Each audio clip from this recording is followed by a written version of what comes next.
પછી એક વખત આદિત્ય નારાયણ ઓહ. જે ઉદિત નારાયણના જે દીકરા છે જે બધાની ચડ્ડી ઉતારે એ ના સર તમે ના ના એ તો મારી ને આમિર વચ્ચેની વાત હતી. તમે આ બધા પાપી શબ્દોથી આવું બધું માઇકમાં ન બોલો તમે. તમારે વાત પૂરી કરવા દેવી છે. ભાઈ આપણે ચારે ટોપિક ચાલુ છે. ના, ના, હવે હજી. વધારે દો ગાઈસ. હવે એકદમ હા ઓસમાન હું સર. તો કશું બોલ્યો નહીં આખી ઘટનામાં. મને જ નથી રાખો તમે. ના over. Okay Osman sir sorry.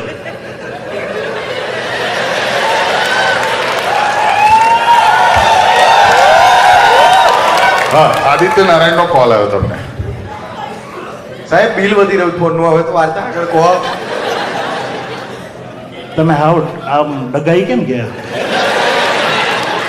મને ખબર નહીં, પપ્પા બહુ યાદ આવ્યા. હવે સર મને ડૂબો ભરાઈ જાય એ પહેલા હું રડીશ નહીં, સાવ લાગે સર. મારો કઈ વાંક નતો યાર. હા પછી ફોન કર્યો આદિત્યભાઈ એટલે પછી તમને લાગ્યું કે આ સાચું છે. એટલે આ ફોન આવી ગયો ને? હા હા